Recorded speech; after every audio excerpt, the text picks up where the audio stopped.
9-year-old Braden Thorne lay motionless in his hospital bed at Children's Mercy Hospital in Kansas City, his small frame dwarfed by the maze of tubes and wires connecting him to machines that beeped ominously in the sterile silence of the pediatric oncology ward. 3 months ago, his mother, Meadow, had brought him here with what she thought was just a persistent stomach bug that wouldn't go away. But now his once bright blonde hair was completely gone. His energetic legs could barely support his diminished weight, and the doctors whispered words like aggressive metastasis and limited treatment option when they thought he wasn't listening to their hushed conversations in the hallway. The Kansas City Chiefs number 87 jersey that hung loose on his skeletal frame told the story of who he used to be before cancer invaded his life. He had been a kid who could recite every Travis Kelce touchdown from memory with statistical precision, who practiced catching passes in his backyard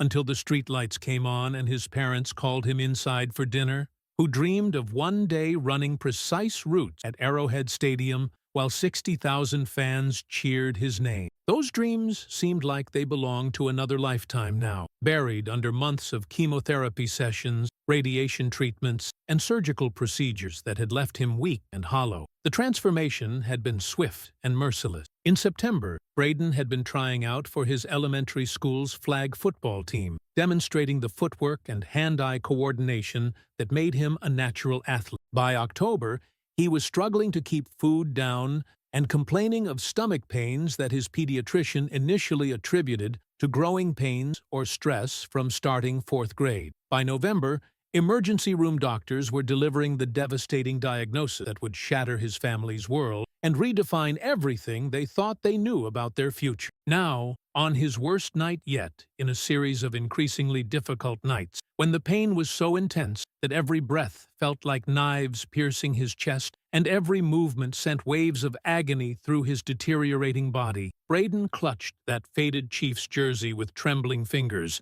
that had grown thin and pale from months of medical interventions. The fabric was soft from countless washings, worn thin in places where he had held it during the most frightening moments of his treatment, and it smelled faintly of the hospital antiseptic that had become the dominant scent in his life. "I just wanted to meet Kelce before," he whispered to his mother, his voice barely audible above the mechanical breathing of the ventilator nearby and the constant electronic symphony of monitors that tracked every aspect of his failing body. He couldn't finish the sentence because speaking the words aloud would make them real, would acknowledge the possibility that everyone was trying so hard to avoid discussing directly. The unfinished thought hung in the air like a prayer that might never be answered, a wish that seemed too precious and too fragile to voice completely. His parents, Garrison and Meadow Thorne, sat slumped against the cold hospital wall in the hallway outside his room, their faces streaked with tears they had been trying to hide from their son all day. They had been taking shifts at his bedside for weeks now,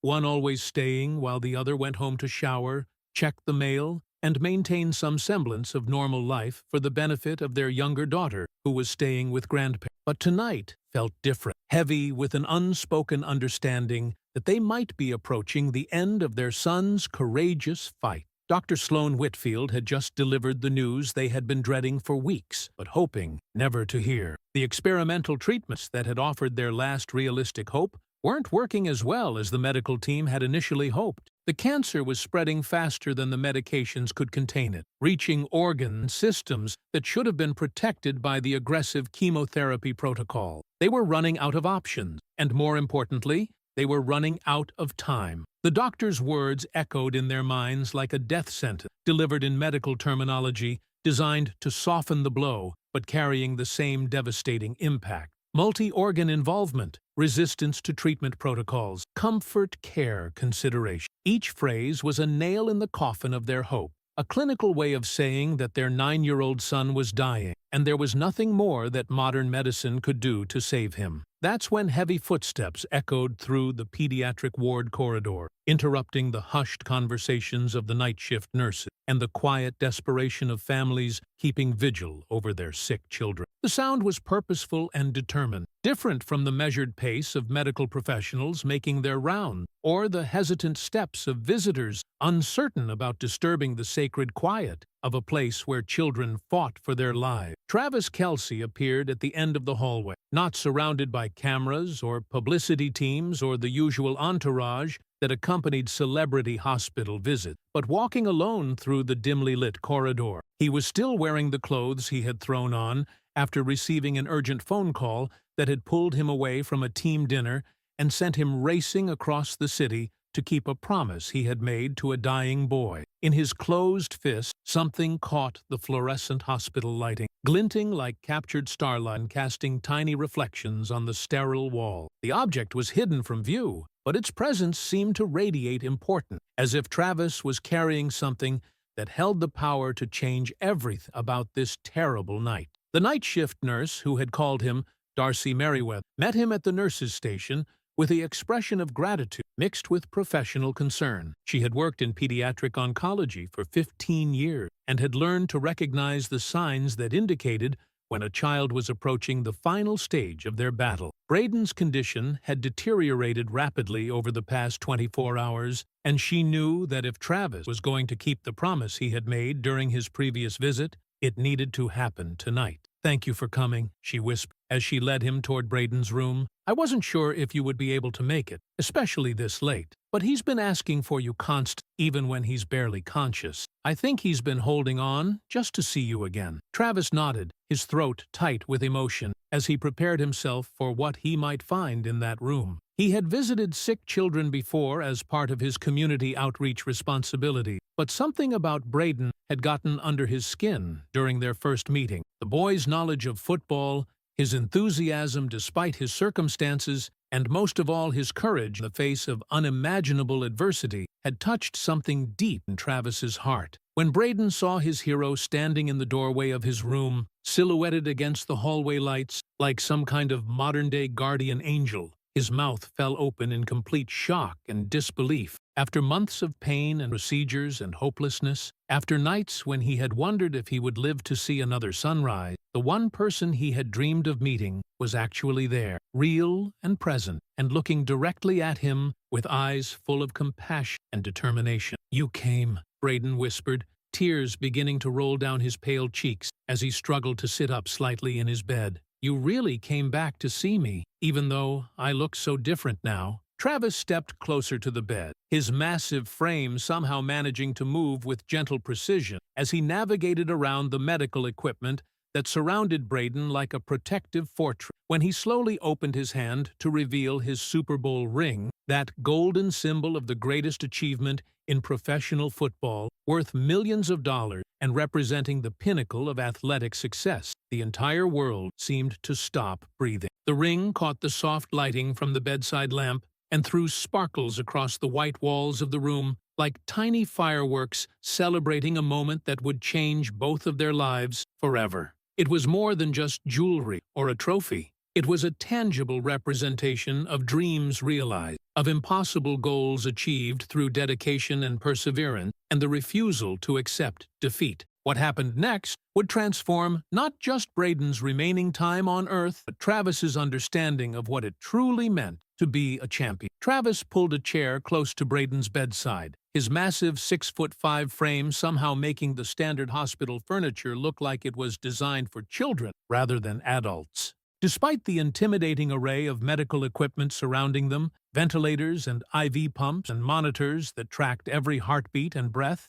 he spoke to Braden as if they were just two football fans having a casual conversation in someone's comfortable living room, not in a place where children fought desperate battles against diseases that threatened to steal their future. The contrast between them was striking and heartbreaking. Travis, at the peak of his physical condition after years of professional training and nutrition, represented everything that health and strength could achieve. Braden, ravaged by months of aggressive cancer treatment, looked fragile enough to be broken by a strong wind. Yet there was something in the boy's eyes, an intelligence and determination that cancer couldn't touch, that commanded respect from anyone who took the time to really see him. "So I heard you're a pretty serious Chiefs fan," Travis said with a warm smile, gesturing toward the jersey that hung loosely on Braden's thin shoulders. like a flag draped over a scarecrow. Tell me honestly, what did you think about that fourth-quarter comeback we pulled off against Buffalo last season? I'm always curious to hear from fans who really understand the game. Braden's eyes lit up for the first time in weeks, and despite the oxygen cannula running under his nose and the central IV line that disappeared beneath his hospital gown, he managed to sit up slightly in his adjustable bed. The movement clearly caused him pain, but his excitement about discussing football seemed to override his physical discomfort completely. "That was the most incredible thing I've ever seen in my entire life," he said, his voice gaining strength and enthusiasm as he spoke about his greatest passion. "When you caught that 20-yard slant with 30 seconds left on the clock, I screamed so loud that my mom thought something was medically wrong with me. She came running into my room thinking my IV had disconnected or something, but I was just celebrating." The memory seemed to energize Braden in a way that no medical intervention had managed to achieve in recent weeks. His pale cheeks showed the faintest hint of color, and his voice took on the animated quality of a natural storyteller who had found his favorite subject. Travis leaned forward, genuinely interested in hearing the boy's analysis of the game that had meant so much. "But you know what the best part was?" Braden continued, his thin hands moving as he gestured to illustrate his point. "It wasn't just the catch itself, even though that was amazing. It was how you got open in the first place. You ran that like you knew exactly where the safety was going to be, and you made that cut at the perfect moment to create separation. Most fans probably didn't even notice that part, but I was watching specifically for it because I've been studying your route running all season." For the next hour, Travis listened with growing amazement as Braden recounted play-by-play details from games throughout the season, demonstrating a knowledge of football strategy and execution that would have impressed professional coaches. The boy's understanding went far beyond casual fandom. He had clearly spent countless hours studying game film, analyzing defensive formation, and breaking down the subtle techniques that separated good players from great ones. "You know what my absolute favorite play is?" Braden asked, leaning forward conspiratorially as if he was about to share a closely guarded secret. "That touchdown pass you caught in the Super Bowl when everyone in the stadium thought the game was over and we were going to lose. The one where you jumped over two defenders and somehow managed to catch it with one hand while falling backwards into the end zone." Travis nodded, his memory immediately transporting him back to that exact moment. The weight of the entire season riding on that single catch. The deafening roar of the crowd that seemed to shake the very foundation of the stadium. The feeling of the ball settling perfectly into his hands despite the impossible angle and the crushing pressure of two defensive backs trying to knock him senseless. It had been the defining moment of his career, the play that would be replayed on highlight reels for decades to come. "That was definitely a pretty special moment," Travis admitted, his voice carrying the weight of someone who understood how rare and precious such experiences could be. Everything had to line up perfectly. The protection from our offensive line, the quarterback putting the ball in exactly the right spot, and me managing to get both feet down in bounds while getting hit from two different directions. "I watched that game from this exact hospital room," Braden continued, his voice growing softer but somehow more intense as he shared something deeply personal. "It was just 2 weeks after I had started my first round of chemotherapy treatments, and I was feeling scared about everything that was happening to me. The doctors had just told my parents that I was going to lose all my hair, and I was worried about going back to school looking different from all my friends." The confession hit Travis harder than any tackle he had ever taken on the football field. Here was a 9-year-old boy who had been facing a battle that made professional football look like a children's game, and somehow Travis's performance had provided him with a moment of escape from his nightmare. "But when you made that impossible catch, when the Chiefs actually won the Super Bowl after everyone had counted us out, I forgot about being sick for almost 3 whole hours," Braden continued, his eyes brightening with the memory. "It was the first time since my diagnosis that I felt genuinely happy, instead of just pretending to be okay for my parents' sake. That night, I actually believed that impossible things could happen, that people could win battles even when everything seemed hopeless." The emotional weight of Braden's words settled over Travis like a heavy blanket, making him realize that his performance on the field had carried meaning far beyond what he had ever imagined. Professional athletes often talked about playing for their fans, but it was usually abstract concepts rather than a specific understanding of how their actions affected real people's lives. "Well, I'm glad that I could help, even if I didn't know it at the time," Travis said, his voice thick with emotion that he was struggling to control. "And you know what?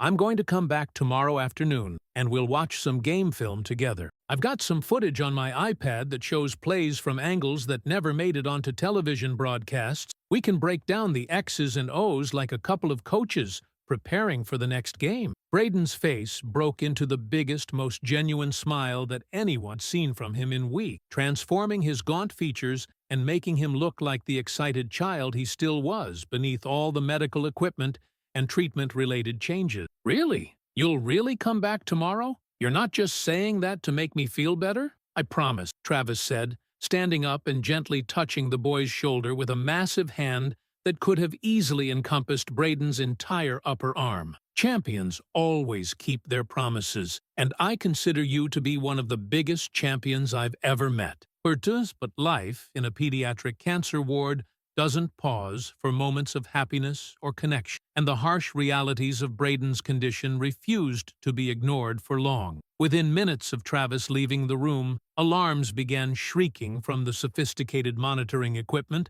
that tracked every aspect of Braden's cardiovascular and respiratory function. The alarms that shattered the peaceful moment were unlike anything Braden's parents had heard during their months-long residency in the pediatric oncology ward. These weren't the routine beeps and chirps that accompanied routine medication adjustments or minor vital sign fluctuations. These were urgent, insistent warning that something fundamental was going wrong with their son's already compromised systems. Braden's blood pressure plummeted to dangerously low levels within seconds, causing the automated systems to trigger emergency protocols that brought nurses running across the entire pediatric floor. His small body convulsed with seizure that seemed to come from nowhere, violent spasm that required 4 adult staff members to hold him safely while protecting his airway and preventing him from injuring him on the bed rail.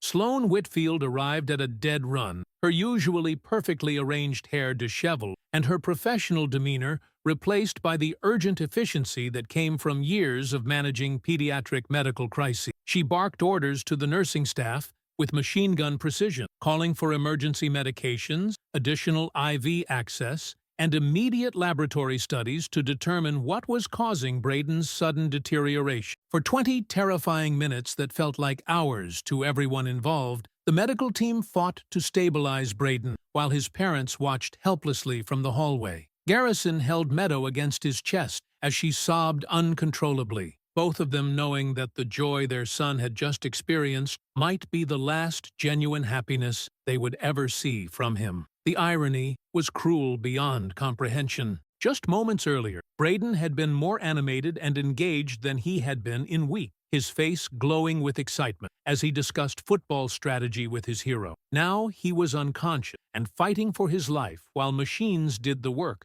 that his own organs could no longer manage effectively. When the crisis finally passed and Braden was stable enough to be evaluated thoroughly, Dr. Whitfield pulled Garrison and Meadow into the small family conference room that had become the setting for too many devastating conversations over the past months. Her face was grave as she opened his medical chart, and both parents knew, without being told, that the news would fundamentally change their understanding of their son's prognosis. "The seizures indicate that the cancer has metastasized to Braden's brain," she said quietly, her professional training allowing her to deliver devastating news with compassion, but without false hope. "Combined with the organ involvement we're already seeing in his liver and kidneys, I'm afraid we're looking at a much more aggressive timeline than we initially projected when he was admitted for this round of treatment." Oita. The medical terminology couldn't hide the brutal reality of what she was telling them. The cancer wasn't just winning the battle for Braden's body, it was systematically destroying every system that kept him alive. The treatments that had offered hope just weeks earlier were now proving inadequate against an enemy that seemed to adapt and overcome every weapon in modern medicine's arsenal. "What does that mean exactly?" Garrison asked, though his voice suggested that he already knew the answer and was simply seeking confirmation of his worst fears. Dr. Whitfield hesitated before answering, clearly struggling with how to balance honesty with compassion. I think we need to start discussing comfort care options and making sure that Braden has the opportunity to experience whatever matters most to him during the time he has remaining. Based on the current rate of progression, we're looking at weeks rather than months, possibly less, if we continue to see episodes like what happened tonight. Meadow collapsed into her husband's arms, her sobs echoing off the sterile walls of the conference room and seeming to absorb all the hope that had been sustaining them through months of difficult treatment. 3 months ago, their biggest concern had been whether Braden would make the select soccer team for the spring season. Now they were being asked to help plan for his death. How long, specifically? Garrison pressed, his voice barely a whisper as he struggled to form words around the crushing weight of what he was learning. Dr. Whitfield's pause lasted an eternity before she responded. Maybe 2 to 3 weeks, if his condition stabilizes at this new baseline. Possibly less, if we see continued deterioration or additional complications from the neurological involvement. That night, as Braden slept fitfully under the influence of powerful medications that kept his seizures controlled but left him drowsy and disconnected, he murmured in his dreams about touchdown catches and championship rings and impossible comeback that happened when no one expected them. His parents sat beside his bed in the uncomfortable recliners that had become their primary residence, holding his hands and wondering how they would find the strength to help their son face what was coming. The experimental treatment protocol that Dr. Whitfield suggested the next morning represented their last realistic option for buying time, though she was careful to emphasize that they were no longer talking about curing Braden's cancer. The new immunotherapy drugs had shown promise in a small number of cases similar to his, but they came with side effects that could be as devastating as the cancer itself, particularly for someone whose body was already weakened by months of aggressive treatment. The goal at this point would be to slow the progression enough to give Braden more quality time rather than to eliminate the cancer entirely. Dr. Whitfield explained with the careful precision that doctors used when discussing treatment options that offered hope without promising miracles. The medications work by essentially training his immune system to recognize and attack the cancer cell. But the process can be very hard on a body that's already been through as much as his had. For 48 hours, Braden endured procedures that would have broken most adults, but he faced each one with a determination that continued to amaze the medical staff who cared for him. Blood draws that required multiple attempts because his veins had been damaged by previous treatment, spinal taps to evaluate the extent of cancer involvement in his central nervous, bone marrow biopsies to determine whether the disease had invaded the source of his blood cell production. Through it all, he kept asking about Travis's promised return visit, using that anticipated conversation as motivation to cooperate with treatment that caused him significant pain and discomfort. "I want to be awake and strong when Travis comes back," he told his mother, as nurses prepared him for another round of chemotherapy that would make him violently nauseated for hours. "I want to show him that I'm tough like a real football player, that I can handle whatever they need to do to help me get better." For a brief, miraculous period that lasted almost 36 hours, it seemed like Braden's fighting spirit and the new treatment protocol might actually triumph over the aggressive cancer that had been systematically destroying his young body. His latest blood work showed some encouraging signs. His white blood cell count stabilized, his liver enzymes improved slightly, and most importantly, he gained enough strength to sit up in bed without assistance. During those precious hours of improvement, Braden's personality returned in full force, reminding everyone why they had fallen in love with his spirit during the early days of treatment. He peppered the nurses with detailed questions about Travis Kelce's career statistics, convinced his father to practice catching imaginary passes in the hallway outside his room, and spent hours sketching elaborate football plays in a notebook that quickly became stained with medicine tears. The drawings were crude but enthusiastic, stick figures running precise routes with X's and O's scattered across the pages like battle plans for an upcoming war. Each play was carefully labeled with descriptions that showed his sophisticated understanding of football strategy. Deep post versus cover 2, slot fade against man coverage, quick slant on blitz recognition. But pediatric cancer, cruelly unpredictable, and Braden's improvement proved to be as temporary and fragile as morning mist in the Kansas City. At 3 o'clock in the morning, on his third day of the new treatment protocol, his temperature spiked to dangerous levels that triggered seizures more violent and sustained than anything the medical team had witnessed from him before. His small body convulsed so severely that it took 6 nurses and a resident physician to hold him safely, while Dr. Whitfield administered emergency anticonvulsants directly into his central venous line. The seizures lasted for nearly 8 minutes, an eternity in medical terms, and left him unconscious and breathing with the mechanical assistance of a ventilator that took over the work his exhausted respiratory system could no longer manage independently. When Braden finally regained consciousness 18 hours later, the enthusiastic child who had been drawing football plays and pestering nurses about Travis Kelce's visiting schedule was gone, replaced by a shadow of himself who struggled to keep his eyes open for more than a few minutes at a time. His voice, when he could manage to speak at all, was barely a whisper that required everyone to lean close to understand what he was trying to communicate. The machines that had been monitoring his progress now painted a picture of systematic organ failure that was progressing faster than anyone had anticipated. His kidneys were struggling to filter toxins from his blood, requiring additional medications and careful fluid management to prevent dangerous accumulations of waste product. His liver was showing signs of distress that suggested the cancer had infiltrated that vital organ as well. Most frighteningly, the neurological symptoms were becoming more pronounced with each passing hour. Brain scans revealed that the cancer had spread more aggressively through his central nervous system than the medical team had initially realized, affecting areas responsible for basic functions like coordination, speech, and cognitive process. "Mama?" Braden said, during one of his increasingly rare lucid moments, his voice so weak that Meadow had to press her ear close to his mouth to hear him. "Is Travis still going to come back like he promised? I don't want him to see me like this. I don't look like a champion anymore. I look like I'm losing." The question broke Meadow's heart into pieces because she could see her son's embarrassment and shame at his appearance. The latest round of treatments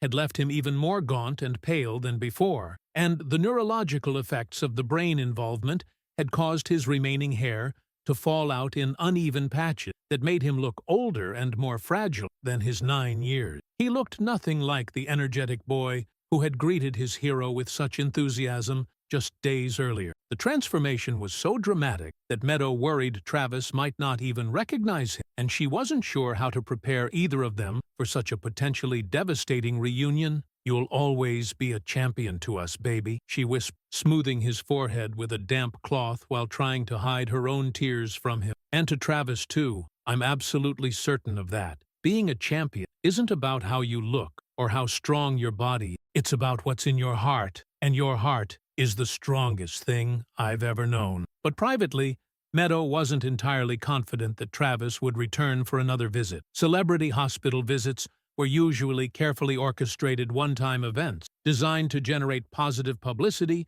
for both the athlete and the medical facility while providing a memorable experience for the sick child. She couldn't blame him if he had fulfilled his obligation and moved on with his demanding professional life. After all, he barely knew Braden, and watching a child deteriorate was emotionally devastating, even for family members who loved him unconditionally. The reality of Travis's celebrity status meant that his time was incredibly valuable and heavily scheduled. He had practice sessions, media obligations, charity events, and personal commitment that filled every hour of his days during the football season. Expecting him to make repeated visits to see one sick child, especially when that child's condition deteriorating rapidly, seemed unrealistic and potentially unfair. Darcy Merriweather, the night shift nurse who had been caring for Braden since his original admission and had developed a special fondness for his fighting spirit, watched the family's despair with the professional compassion that came from 15 years of pediatric oncology work. She had seen hundreds of children fight this same battle, and she had learned to recognize the subtle signs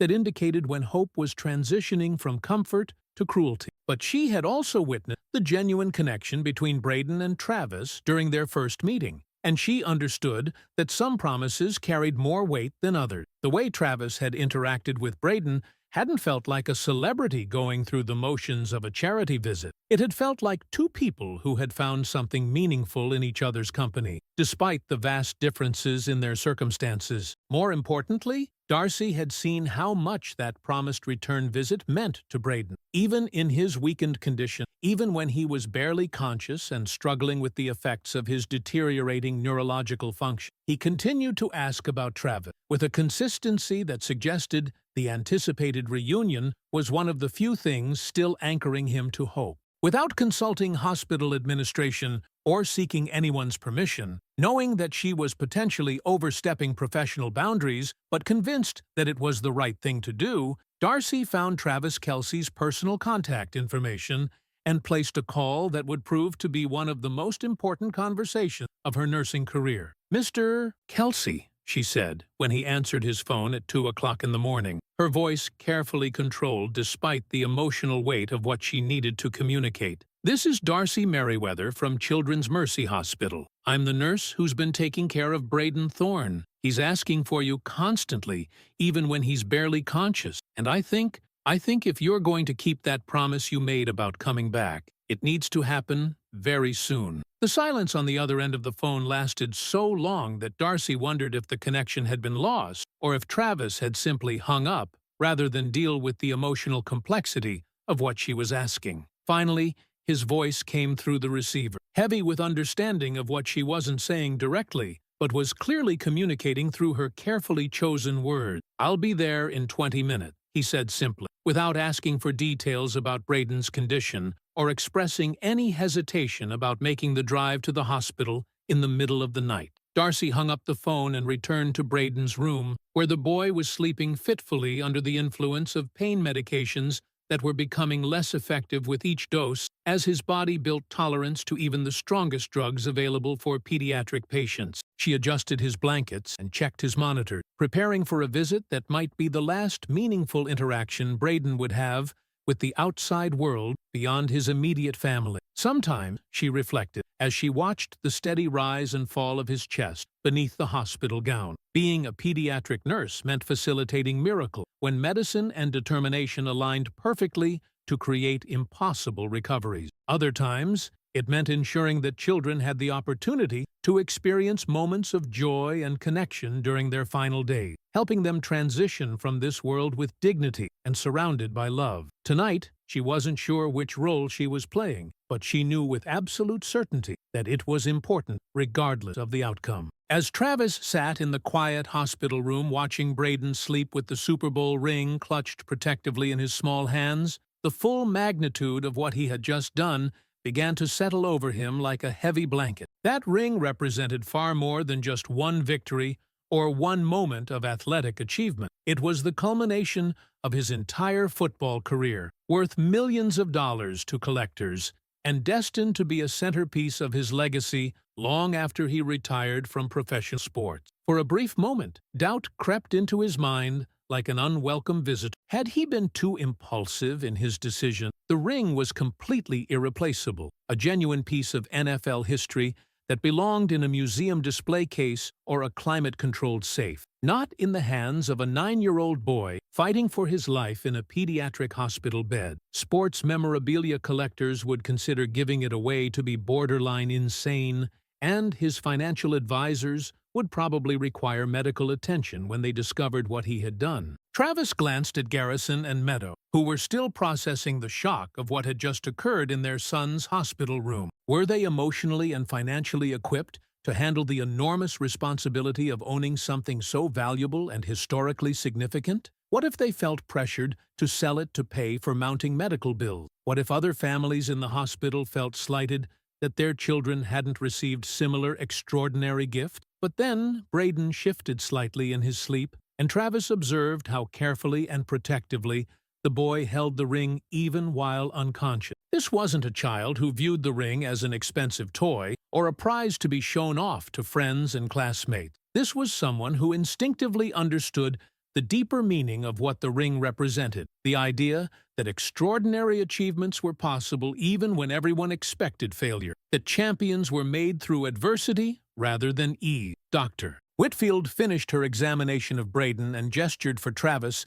to step into the hallway for a private conversation about the boy's condition and prognosis. Her expression was carefully neutral, but Travis could see the concern and compassion in her eyes as she prepared to deliver an update that would help him understand the reality of what Braden was facing. "Mr. Kelce," she began quietly, "I want you to understand the full scope of Braden's medical situation. While your visit has clearly had a positive emotional impact on him, his underlying condition remains extremely serious and challenging. The cancer has spread to multiple organ systems throughout his body, and we're seeing signs of neurological involvement that suggest the disease has reached his brain." Travis felt his stomach drop as the doctor continued with clinical precision. "Based on his current trajectory and response to treatment, we're looking at weeks rather than months. The kindest thing I can tell you is that having your ring seems to have given him something meaningful to focus on beyond his pain and fear. That kind of psychological anchor is incredibly valuable for pediatric patients, but it doesn't fundamentally change the underlying medical reality." The words hit Travis with the force of a blindside tackle, even though he had suspected that Braden's condition was worse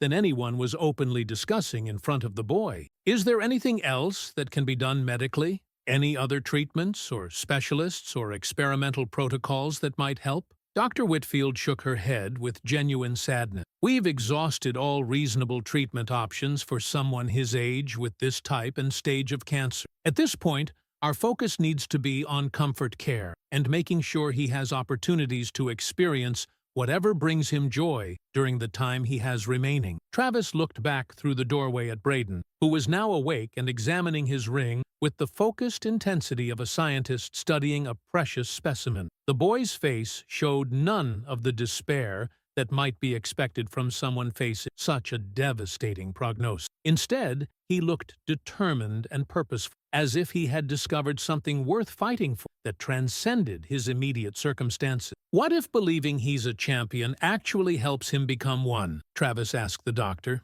"What if the ring isn't just about making him feel better emotionally, but about giving him a concrete reason to keep fighting when fighting seems impossible?" Dr. Whitfield smiled with the gentle patience that came from years of working with hopeful families. "Mr. Kelce, I genuinely appreciate your optimism, and I've witnessed the remarkable power of positive thinking to help patients cope with difficult situations. But childhood cancer is a biological process that follows medical laws rather than emotional ones. Willpower and determination can improve quality of life, but they can't cure aggressive metastatic disease." As Travis returned to Braden's bedside, he made a decision that would define not just the boy's remaining time, but his own understanding of what it meant to be a true champion. He wasn't going to treat this as a farewell visit or a charitable gesture designed to ease his own conscience. He was going to treat it as the beginning of a partnership between two fighters who refused to accept defeat, regardless of what medical science predicted. "Hey, Braden," Travis said, settling back into his chair beside the bed with renewed purpose. "Now that you've got a real championship ring,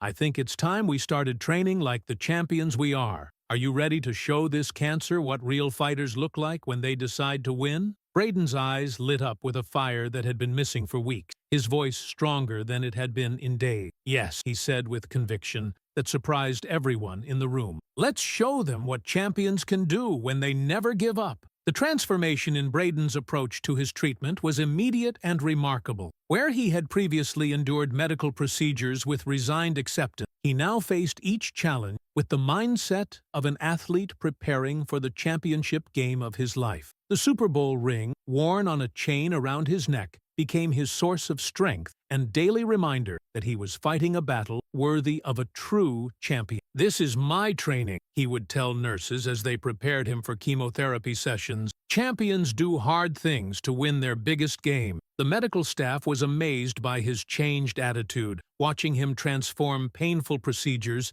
into opportunities to demonstrate mental toughness. Other children in the pediatric ward began gathering around Braden's room to see the famous ring and hear his story. He became an unofficial ambassador of hope, sharing Travis's message that being a champion wasn't about winning games, but about refusing to quit when everything seemed impossible. 3 months after receiving the ring, Braden's condition began stabilizing in ways that surprised his medical team. His scans showed the cancer's aggressive spread had slowed significantly, and his strength improved enough for physical therapy and short walks around the hospital. Dr.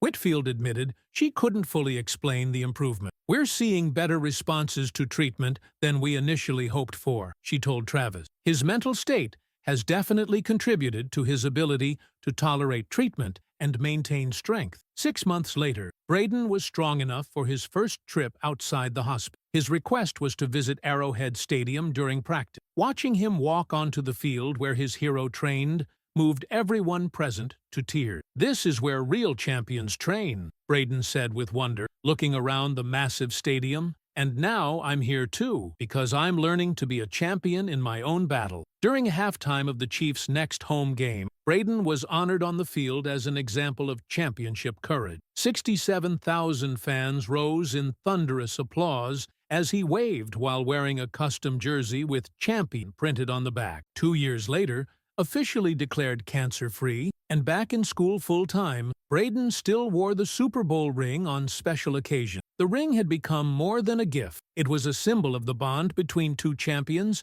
who had taught each other what victory really meant. On the anniversary of receiving the Braden visited Travis for their annual celebration dinner. Now, 11 years old, healthy and robust, he had grown several inches. Blonde hair was thicker than ever. "Travis," Braden said, as they sat on the patio, "I want to thank you for teaching me the most important lesson ever. I used to think winning meant beating other people, but you showed me that real winning is about becoming the strongest version of yourself, even when everything seems impossible." Travis smiled, remembering the scared, sick child he'd first met, and marveling at the confident young man beside him now. "You taught me something just as important, Braden. You showed me that the most significant victories happen off the field, when ordinary people do extraordinary things by refusing to quit." Braden fingered the ring around his neck, still too large for his hands, but perfect as a reminder of his victory. "You know what the best part about being a real champion is?" "What's that, champion?" "It's not about the ring or trophy, or having people cheer for you," Braden said with wisdom beyond his years. "It's about knowing you never gave up, no matter how hard things got. It's about fighting for something bigger than yourself and helping other people become champions too." As the sun set over Kansas City, Travis realized that giving away his Super Bowl ring had been the most important decision of his career. He had thought he was giving Braden a symbol of victory, but the boy had given him something far more valuable, an understanding of what it truly meant to be a champion when everything was on the line.